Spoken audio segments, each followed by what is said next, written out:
नमस्कार। स्वागत है आप सभी का राष्ट्रीय सांस्कृतिक पत्रिका संस्कृति भारती के इस अंक में। मैं हूं नवोदिता। मैं हूं मनोज। घर घर तिरंगा, हर घर तिरंगा, घर घर तिरंगा, रथ घर तिरंगा। आने वाली 15 तारीख को हम अपना स्वतंत्रता दिवस मनाएंगे। परंपरा अनुसार देश के प्रधानमंत्री द्वारा लाल किले की प्राचीर पर तिरंगा फहराया जाएगा। इस परंपरा में एक अध्याय और जुड़ गया साल 2022 में, जब भारत सरकार द्वारा स्वतंत्रता के 75वें वर्ष के उपलक्ष्य में हर घर तिरंगा अभियान की शुरुआत की गई। इस अभियान का उद्देश्य हर भारतीय के दिल में देशभक्ति की भावना को तिरंगे के रूप में प्रकट करने की प्रेरणा देना था। डिजिटल माध्यमों का भी उपयोग करते हुए इस अभियान ने देश भर में हर आयु वर्ग के लोगों को जोड़ा है और एक उत्साह का माहौल पैदा किया है। हर घर तिरंगा अभियान न केवल राष्ट्रीय ध्वज को जन जन तक पहुंचाने का प्रयास है, बल्कि ये उन मूल्यों और आदर्शों को भी सजीव करता है जिनके लिए हमारे स्वतंत्रता सेनानियों ने संघर्ष किया। भारत का पहला राष्ट्रीय ध्वज संभवतः 7 अगस्त 1906 को कोलकाता में पारसी बागान स्क्वायर में फहराया गया था।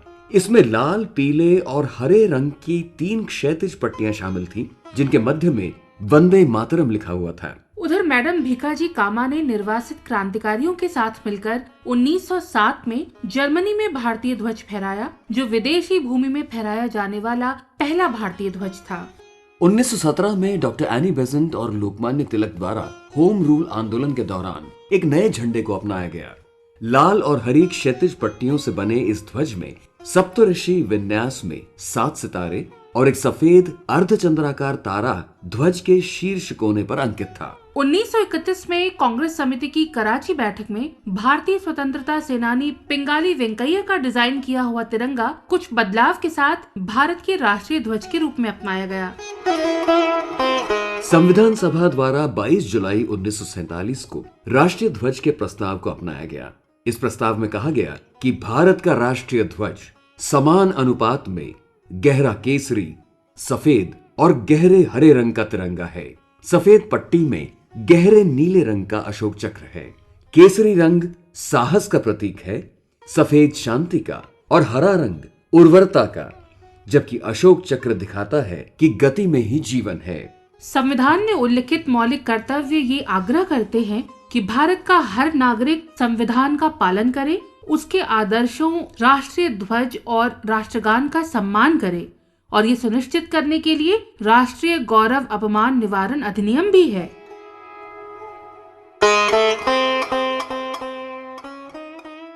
भारत के स्वतंत्रता संग्राम में तिरंगा केवल एक ध्वज नहीं था, बल्कि यह स्वतंत्रता की भावना, संघर्ष और बलिदान का प्रतीक बना।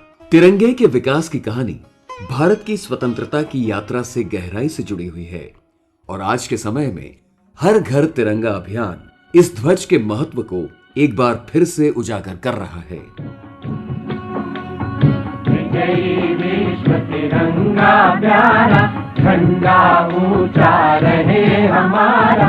विजयी विश्व तिरंगा प्यारा, मनोज, शिक्षा एक ऐसा क्षेत्र है जो हमारे देश की प्रगति का निर्धारक है, और राष्ट्रीय विश्वविद्यालय अनुदान आयोग यूजीसी ने नई शिक्षा नीति और नेशनल करिकुलम फ्रेमवर्क के जरिए इस बात पर जोर दिया है कि देश के सभी विश्वविद्यालय और शिक्षण संस्थाएं अपने पाठ्यक्रमों में भारतीय पारंपरिक ज्ञान को जरूरी तौर पर शामिल करें। बिल्कुल सही।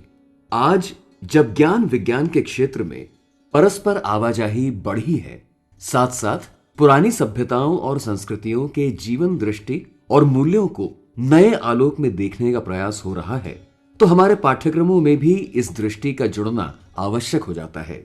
इसी पक्ष को थोड़ा और गहराई से समझते हैं। मिलते हैं भारतीय शिक्षा बोर्ड के कार्यकारी अध्यक्ष एन.पी. सिंह से। परिचर्चा आर्ष अधुनातन। भारतीय शिक्षा बोर्ड, वो उद्देश्य क्या था कि एक अलग बोर्ड स्थापित करने की जरूरत पड़ी, और इसके क्या क्या कार्यकलाप हैं? भारतीय शिक्षा बोर्ड भारत सरकार द्वारा एक विधिमान्य प्रक्रिया से गठित एक नेशनल स्कूल एजुकेशन बोर्ड है, जिसका उद्देश्य भारत की प्राचीन ज्ञान परंपरा का आधुनिक शिक्षा के साथ समन्वय है। आप इस बात को अनेक बौद्धिक विमर्शों में सुनते आए होंगे, बल्कि ये स्वर स्वतंत्रता के पूर्व भी ईस्ट इंडिया कंपनी और ब्रिटिश उपनिवेशवाद के अवधि में भी हमारे अनेक समाज सुधारकों ने, चिंतकों ने, दार्शनिकों ने, शिक्षा से जुड़े हुए मनीषियों ने समय समय पर उठाया कि भारत की शिक्षा व्यवस्था का स्वरूप कैसा होना चाहिए। 1835 में जो एजुकेशन एक्ट आया, ईस्ट इंडिया कंपनी ने जो ब्रिटिश पार्लियामेंट की सहमति से इस देश में लागू किया, जिसके पुरोधा के रूप में हम मैकाले को मानते हैं और मैकाले की आलोचना भी बहुत होती है कि उन्होंने हमारी शिक्षा व्यवस्था को ध्वस्त किया। और उसके विरोध में महर्षि दयानंद, स्वामी विवेकानंद, महर्षि अरविंदो, रविन्द्रनाथ टैगोर जी, महात्मा गांधी, पंडित मदन मोहन मालवीय जैसे अनेक विद्वान इस बात को बार बार बल देते रहे कि यदि 1835 एजुकेशन एक्ट के अनुसार भारत की शिक्षा व्यवस्था रही तो हम हमेशा से वैचारिक रूप से उपनिवेश हो जाएंगे। इसलिए अगर पाश्चात्य में किसी विज्ञान और प्रौद्योगिकी का अभ्युदय हुआ है तो उसका बोध और ज्ञान हमारे युवाओं को, छात्रों को होना चाहिए, लेकिन यह बोध अपनी सांस्कृतिक यात्रा को समाप्त करके नहीं होना चाहिए। यदि हम अपनी पूरी वैचारिक प्रवाह से नहीं जुड़े होंगे, और वो भी ऐसा राष्ट्र जो कभी नया, जहां पर सभ्यता और संस्कृति की किरण नहीं फूटी है, प्राचीन बल्कि प्राचीनतम काल से सांस्कृतिक विचारधाराओं में सबसे प्राचीनतम सांस्कृतिक विचारधारा भारत की रही है। तो ऐसे देश में यदि अपने बच्चे पूर्णतः पाश्चात्य के विचारों के गुलाम होंगे तो वह राष्ट्र एक आत्मनिर्भर राष्ट्र के रूप में नहीं खड़ा हो सकता। स्वतंत्रता के पश्चात भी बहुत सारे आयोग बने शिक्षा व्यवस्था में परिवर्तन को लेकर, मूलतः विद्यालयी शिक्षा को लेकर, लेकिन उनके जो भी संस्तुतियां आई उसमें हर में ये लिखा हुआ है कि सांस्कृतिक जड़ों से जुड़ा होना चाहिए, हमारे अपने भारतीय मूल्यबोधों का समन्वय होना चाहिए, हमारे embedding of ancient wisdom with modern education अनिवार्य होना चाहिए। लेकिन ऑर्गेनिक एंड रेशनल ट्रांसफॉर्मेशन वो शिक्षा व्यवस्था में नहीं हुआ। निश्चित रूप से उस दिशा में कुछ कार्य हुए समय समय पर, ये बातें चलती रही। पतंजलि योग पीठ के पूज्य स्वामी रामदेव जी ने भी माननीय प्रधानमंत्री जी से कई बार इस पर चर्चा किया कि हम स्वदेशी की बात करते हैं, आयुर्वेद की बात करते हैं, हम योग की बात जरूर करते हैं और विश्व ने योग को स्वीकार भी कर लिया, लेकिन टुकड़ों टुकड़ों में यदि हम अपनी भारतीय संस्कृति की पुनर्स्थापना की बात करते हैं इस देश में, तो उसका अपेक्षित परिणाम नहीं आएगा। अपेक्षित परिणाम तभी आएगा जब बाल मानस में, उसके अवचेतन में ही हम इन मूल्यबोधों को अच्छे ढंग से अवस्थित करा दें। इसी सिद्धांत और इसी दर्शन के गर्भ से भारतीय शिक्षा बोर्ड अस्तित्व में आया है। अभी ये जो बात हुई कि इसका दार्शनिक पक्ष है, एक सैद्धांतिक पक्ष है, जो आपने कहा जो समस्याएं हमारे सामने थी और जिसका निदान हम भारतीय शिक्षा बोर्ड जैसे एक व्यवस्था के द्वारा हम ढूंढने की कोशिश कर रहे हैं जी। इसका अगर व्यावहारिक पक्ष हम जानना चाहें कि ये आखिर होगा कैसे, उसके बारे में आप थोड़ा बताइए। बहुत ही उपयुक्त प्रश्न है आपका, क्योंकि सैद्धांतिक बातों से ही तो नहीं काम चलेगा, उसको एक क्रियान्वयन का स्वरूप देना होगा जी। इसीलिए जब माननीय प्रधानमंत्री जी ने भारत सरकार के द्वारा इस बोर्ड का गठन किया तो स्पॉन्सरिंग बॉडी के रूप में प्रयोग के तौर पर इसको पतंजलि योग पीठ को चयन किया, क्योंकि ये भाव था भारत सरकार के मन में कि ऐसी ही संस्था प्रयोग के तौर पर इस पद्धति को आगे बढ़ा सकती है जिसने भारतीय ज्ञान परंपरा के किसी क्षेत्र में कोई मानक गढ़ा हो। तो योग आयुर्वेद स्वदेशी के क्षेत्र में जो कि ये संस्था अपना मानक गढ़ चुकी थी पतंजलि योग पीठ, तो ये संस्था को उन्होंने दिया, लेकिन उसमें 50% सदस्य भारत सरकार के हैं।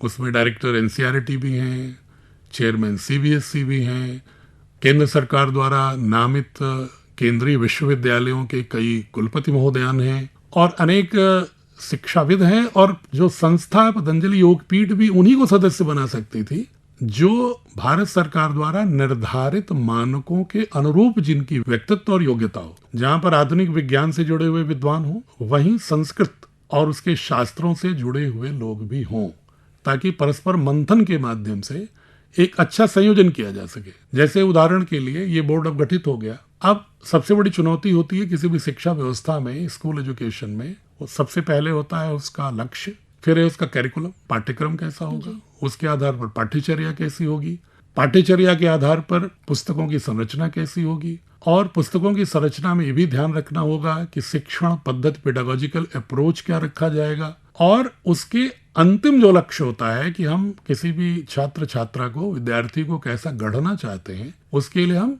मूल्यांकन की पद्धति क्या रख रहे हैं, असेसमेंट क्या रख रहे हैं। तो स्वाभाविक रूप से चूंकि एक भारत सरकार का बोर्ड है, तो हमें नेशनल करिकुलम फ्रेमवर्क को तो फॉलो करना, अनुसरण करना ही है। हमें एनसीटीई का अनुसरण करना ही है, हमें राइट टू एजुकेशन एक्ट का अनुसरण करना ही है, क्योंकि हम भारत सरकार के बच्चे हैं बोर्ड के रूप में।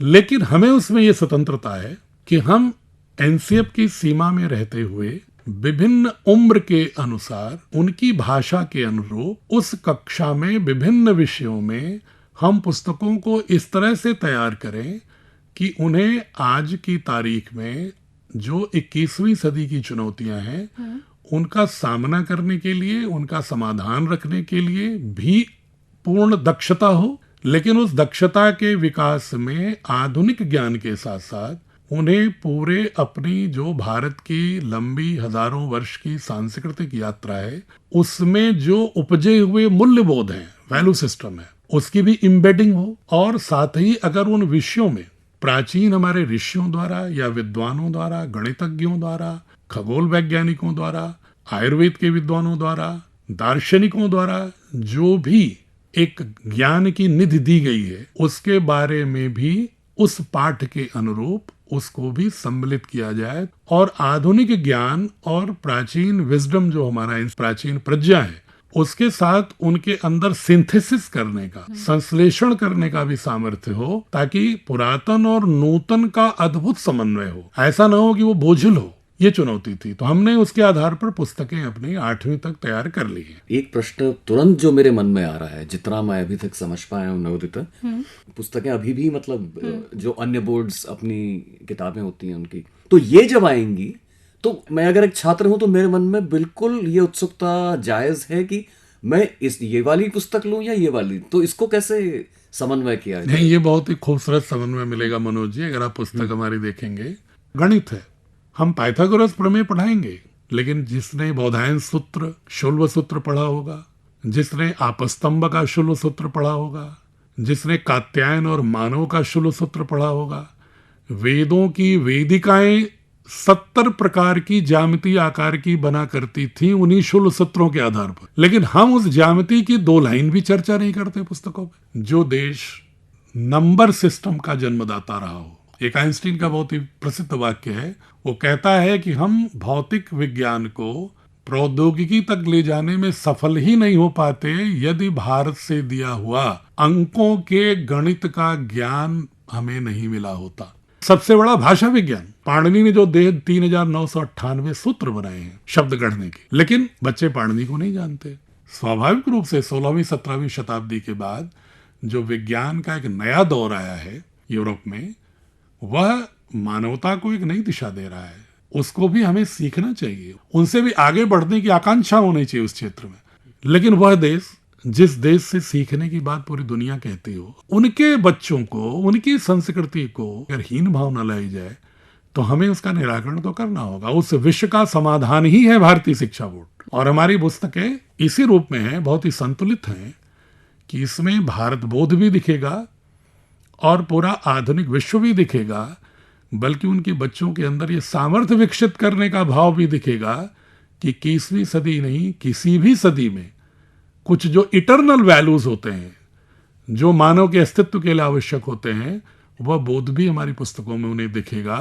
तो मेरा पूरा दावा है, प्रामाणिकता के साथ मैं कह रहा हूँ, कि जब अभिभावक उस पुस्तक को पढ़ेगा, बच्चे पढ़ेंगे, शिक्षक पढ़ रहे हैं, और जो पढ़ना शुरू कर दिए हैं, अभी लगभग 30 विद्यालयों में शुरू हो गया है, वहाँ के शिक्षक अभिभावक बहुत ही अभिभूत हैं। आप हमारे स्टूडियो में आए, भारतीय शिक्षा बोर्ड के बारे में, इसके दर्शन के और आने वाले समय की चुनौतियों के साथ जूझने की जो तैयारी आप इस बोर्ड के माध्यम से कर रहे हैं, उसकी जानकारी आपने हमारे श्रोताओं के साथ बांटी। बहुत धन्यवाद।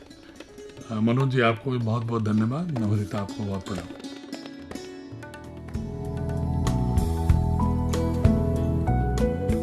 देश की प्रगति यात्रा में कला और कलाकार भी एक महत्वपूर्ण भूमिका निभाते हैं, क्योंकि किसी भी कला का एक प्रमुख उद्देश्य लोगों को अपने आसपास के माहौल, अपने देश के मुद्दे और अपनी स्वयं की पहचान पर विचार करने के लिए प्रेरित करना भी है।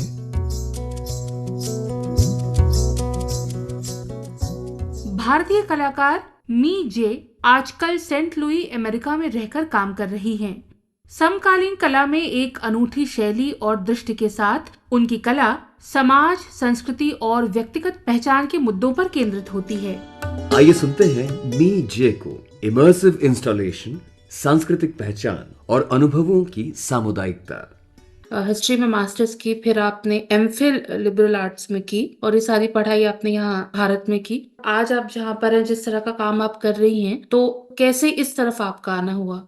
भारत में कला और जीवन कभी अलग अलग रहे नहीं। मैंने इतिहास में जितनी सारी मिथक कथाएं पढ़ी थी, जाना, और जिस तरह से वो खनन और जब उन लोग आर्कियोलॉजी में खुदाई करते हैं और कैसे एक छोटी सी चीज निकलती है और उस कहानी में एक नया ट्विस्ट आ जाता है, मिथक कहानियों में या हिस्टोरिकल फैक्ट्स में, तो ये अपने आप में एक बहुत ही कहानी बुनने जैसी प्रक्रिया रही, लर्निंग हिस्ट्री एंड आर्कियोलॉजी। एक तो मैं बिहार के जिस इलाके से हूँ, वहाँ पे गाना, चित्रकारी, नाचना, बुनाई करना, ये सब जीवन का बहुत अहम हिस्सा है। कला कभी भी जीवन से मेरे दूर रहा नहीं। एक वक्त ऐसा आया कि जब मुझे लगा व्हाट इफ ऐसा कुछ मिल जाए कि ये पूरी कहानी बदल जाए। आई थिंक वहां से मेरे मन में एक अलग सी ललक जगी थी कि अगर ऐसा होगा तो ऐसे कैसे होगा, तो फिर वो कहानी कैसी होगी। मी जे की कला में देखने को मिलता है कि वे कैसे पारंपरिक भारतीय कला शैलियों को समकालीन संदर्भ में पुनः प्रस्तुत करती हैं। मधुबनी पेंटिंग में, मिथिला पेंटिंग कचनी स्टाइल में मैंने मिथक कथाओं को एक अलग ट्विस्ट देता हुआ बहुत सारी पेंटिंग, जिसका एक एकल प्रदर्शनी हुई थी मेरी दिल्ली में 2012 में। तो उसमें जो कला के बड़े विद्वान थे, जब वो लोग आके कहने लगे कि यार ये बहुत इंटरेस्टिंग ट्विस्ट है जो तुमने किया है, क्योंकि ये कहीं से भी मिथिला पेंटिंग नहीं है, ये मिथिला पेंटिंग का एक कंटेम्प्रेरी ट्विस्ट तुमने टेक्निकली भी किया है और हिस्टोरिकल माइथोलॉजी को रीइंटरप्रेट किया है। मछली जो मेरा बहुत ही प्रिय मोटिव रहा है, मैंने मछली में आउटलाइन करना छोड़ दिया, एंड एट सर्टेन पॉइंट वो ना बहुत ऐसा लगता था कि जैसे वो पानी में ही है, क्योंकि आपको पूरी पूरी एकदम फ्लैट लाइन आउटलाइन नहीं दिख रहा है। I started playing with outline 1। Second कि मैंने लोगों की जगह, रेगुलरली यूज होता है उसकी जगह, मैंने मछली यूज करना शुरू कर दिया। जैसे मैंने एक सीरीज पेंट किया था, मत्स्य रामायण। राम मछली थे, लक्ष्मण मछली थे, सीता मछली थी, पानी मछली था, पेड़ वेड़ सब में ना पत्तों की जगह मछलियां हैं। क्या क्या कर सकते हैं। मैंने जैसे गांधी के 3 मछली बनाए, तो एक मछली आंख बंद करके है, तो मछली के जो फिन्स होते हैं वो ऐसे आंख बंद है, मुंह बंद है, कान बंद है। वो लोगों को, खास करके बच्चों को, जब 2012 में मेरा ये शो हुआ था हौज खास में, बच्चे लोग इतने खुश हुए। It definitely has a long term impact on them. That show was actually called Myths Reinterpreted. Historically, मैं इतिहास के छात्र के ये नहीं कर सकती हूँ, लेकिन मैं अपनी कला से ये कर सकती हूँ। और उसके बाद मैंने कभी मुड़ के नहीं देखा। इनफैक्ट इतना मजेदार था कि मेरा जब पहला शो हुआ 2012 में, तो रजा साहब ने मेरी एक पेंटिंग खरीदी। I am technically not even an official artist yet. मेरे तो होश फाख्ता हो गए इसी बात से कि रजा साहब मेरी पेंटिंग खरीदना चाह रहे हैं। उस वक्त में मुझे तो ये भी नहीं पता था कि मैं अपनी पेंटिंग कितने में बेचूं। अभी हाल ही में मी ने सेंट लुई में स्थित पुलित्जर आर्ट्स फाउंडेशन के आमंत्रण पर केप ऑफ कंटिन्यूटी के नाम से एक प्रदर्शन किया। इस साल जनवरी के महीने में मुझे पुलित्जर आर्ट्स फाउंडेशन, जिनके नाम से पुलित्जर अवार्ड दिया जाता है, उन्हीं का अपना एक म्यूजियम है, यहाँ पे गैलरी है। तो उस गैलरी ने मुझे ईमेल किया कि भाई हम आपके साथ, हम चाहते हैं कि आप एक कोई इवेंट करें हमारे गैलरी में, और आप जैसे करते हैं वैसे करें। जैसे आप लोगों को इन्वॉल्व करके, आम लोगों के साथ मिलके काम करते हैं, आप जो आपका स्टाइल है काम करने का, आप उस तरीके से हमारे साथ आप अपनी मर्जी का कोई भी काम करिए। तो हमने कहा कि भाई ठीक है, मगर कब आपके पास टाइमिंग है और उस वक्त में क्या एग्जीबिशन चल रहे। तो उन्होंने एक कोलंबियन आर्टिस्ट का एक काम लगाया था, वो इंटरवोवन है उसका, द थीम इज इंटरवोवन। तो हमने कहा कि अगर ये इंटरवोवन है तो डू समथिंग विथ वीविंग। तो मैंने कहा कि अच्छा, मैं ऐसा करती हूँ, एक केप बनाते हैं, लोगों को बुलाएंगे कि भाई आप आइए, आप अपना एक कोई चीज लेके आइए, छोटी सी चीज, जिससे कि आपका प्रेजेंस रजिस्टर हो कि मैं यहाँ था, मैं यहाँ थी, हम्म। ये मेरी चीज है और मैं यहाँ रख के जा रही हूँ, क्योंकि दिस, ऐसे नहीं कहते कि लोग लाइन में नहीं खड़े होते तो अपना रुमाल रख देते हैं, हाँ वैसी हाँ। चीज। हाँ। लिटरली इस यही कॉन्सेप्ट है, एग्जैक्टली यही कॉन्सेप्ट है कि मैं यहाँ था और या थी, और हम्म। ये कैसे पता चलेगा कि भाई क्योंकि मैंने ये चीज लगाई है यहाँ पे, तो वो लोग हम्म। सब मिलके केप, क्यों? क्योंकि कई बार ऐसा होता है कि जैसे सुपरमैन का जो वो है एक सिंबल ऑफ पावर, तो हमने कहा हम वो बुनते हैं। बहुत मजा आया कि इतने लोग आए कि भाई मेरे लिए जगह ही नहीं बची उस बुनने में, तो बहुत सारी तस्वीरें लेके जिसमें मैं हूं ही नहीं। बुनना शुरू हुआ वो केप, वो बुन रहे लोग, उसमें सामान बांधे जा रहे, बुने जा रहे, बुने जा रहे। 2-3 घंटे का इवेंट था जो 4 घंटे से ज्यादा चल गया, क्योंकि लोगों को इतना मजा आ रहा था कि वो एक कलाकार के साथ एक कला बना रहे हैं, एक आर्ट पीस बना रहे हैं। आपको इतना लिबर्टी, इतना पावर दिया गया है कि आप एक कलाकार के साथ बैठ के एक आर्ट पीस बना रहे हैं। वो हो गया। फिर उन्होंने बहुत सारी चीजें छोड़ी कि भाई हम ये भी लेके आए थे हमारे परिवार से, वो भी चीजें थी, वो भी चीजें थी। हम हमारे में फैमिली मेंबर की चीजें लेके आए हैं क्योंकि वो नहीं आ सकते थे, दिस एंड दैट। तो हमने कहा ठीक है, तो ये तो इतनी सारी चीजें हैं कि केप तो यहाँ खत्म नहीं होगा। वो चीजें जोड़ते जोड़ते वो केप जितना लंबा गया, वो एक्चुअली 18 फुट लंबा गया।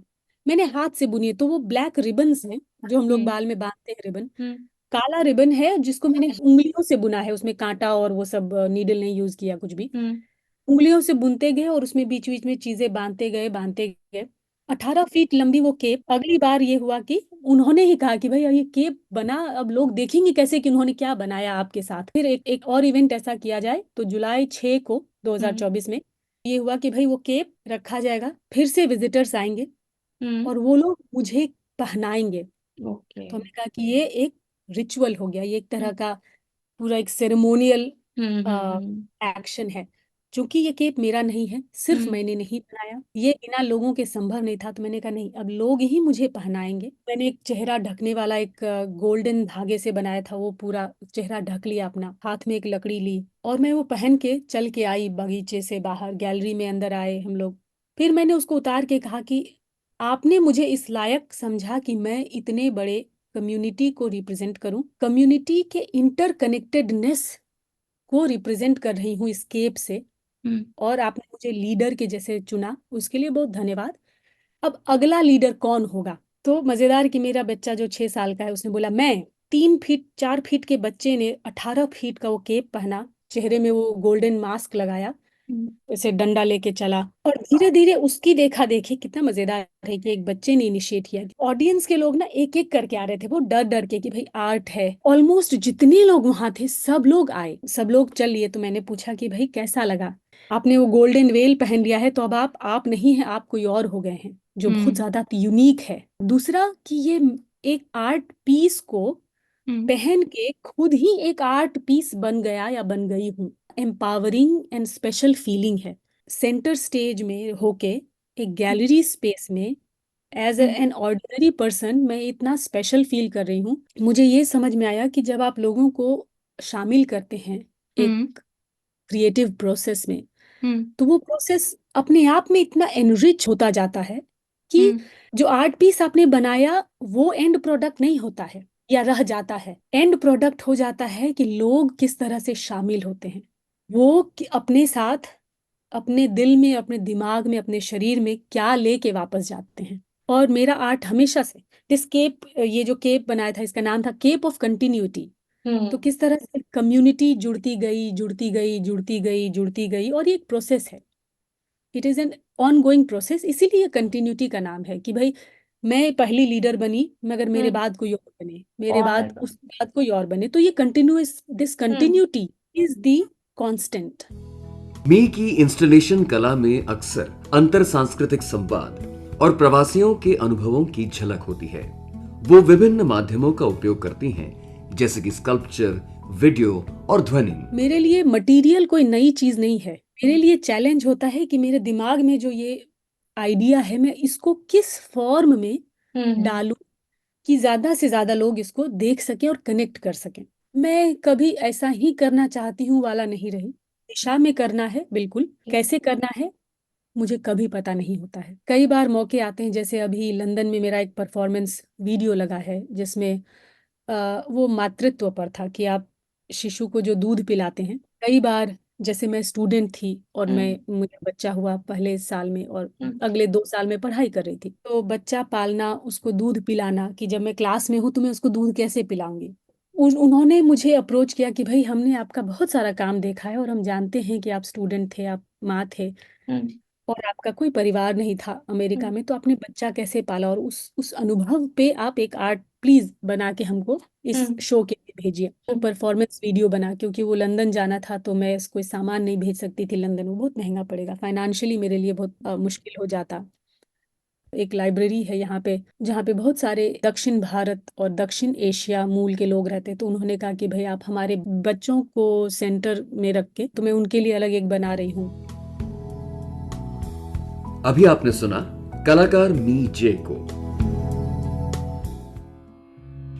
मनोज, प्रतिभा, समर्पण, रचनात्मकता और भावना का संयोजन किसी भी कलाकार को महान बनने की ओर अग्रसर करता है। सही कहा। यामिनी कृष्णमूर्ति एक ऐसा ही नाम है जिसने भारतीय नृत्य कला को वैश्विक पटल पर एक अलग स्तर प्रदान किया। बीती 3 अगस्त को हमने उन्हें खो दिया। उन्हें याद करते हुए कला आलोचक और लेखक यतीन्द्र मिश्र। यामिनी कृष्णमूर्ति की कला भारतीय नृत्य परंपरा में एक ऐसा सम्मोहन था, एक ऐसा इनोवेशन और नवाचार था, जिन्होंने अपने परंपरागत ज्ञान को गुरुओं से सीखते हुए उसमें बहुत तरह के इनोवेशन डाले। भारतीय मंदिर कलाओं का जो स्थापत्य है और जो दक्षिण भारतीय परंपरा में मंदिरों की स्थापना है, देवदासियों का काम है, उसमें श्रृंगार भक्ति को, जो कि बाला सरस्वती जी का पैटर्न रहा है और रुक्मणी देवी अरुंडेल और बाला सरस्वती के डिस्कशन के बाद निकला है, उसमें बहुत महत्वपूर्ण ढंग से यामिनी कृष्णमूर्ति आती हैं और अपनी कला को सजाती हैं। उनके नृत्य में चपल गतियाँ, भंगिमाएं, मुद्राएं और तमाम ऐसी चीज़ों का समावेश है, और उनकी जो गतियाँ हैं, जो भरतनाट्यम और कुचिपुड़ी के जो अंग आहार्य हैं, जिस तरह के उसमें लोच हैं, जिस तरह से बॉडी का जेस्चर है, जुक्सटापोजिशन ऑफ थॉट्स हैं, वो यामिनी कृष्णमूर्ति बहुत सुंदर ढंग से निभाती हैं। और भारतीय नृत्य में जो महान गुरु लोग हुए, रुक्मणी देवी अरुंडेल, बाला सरस्वती, मृणालिनी साराभाई, गुरु आमोबी सिंह, शंभू महाराज, इन परंपरा में, दमयंती जोशी जी की परंपरा में वो एक बड़ी नृत्यांगना के तौर पर स्थापित होती हैं। भारतीय नृत्य को जिन लोगों ने विश्व पटल पर स्थापित किया, यामिनी जी उसमें एक बड़ा नाम है। और सबसे बड़ी बात यह है कि अपने कला के शिखर पर रहते हुए उन्होंने वहाँ से रिटायर किया खुद को, क्योंकि उनको लगता था कि कला में जो उत्कर्ष छूना है वो छू चुकी हैं। ये एक बहुत बड़ी चीज़ है, बहुत बड़ा फ्लाइट है, और इस मामले में यामिनी जी का सम्मान किया जाना चाहिए। यामिनी कृष्णमूर्ति को हमारी विनम्र श्रद्धांजलि।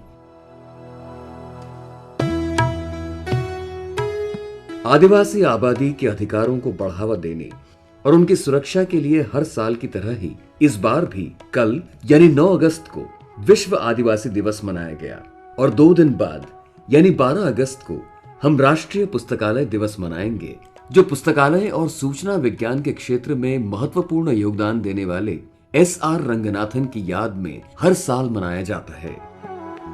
ये पूरा माह ही हमारे लिए पर्वों और त्योहारों का माह है।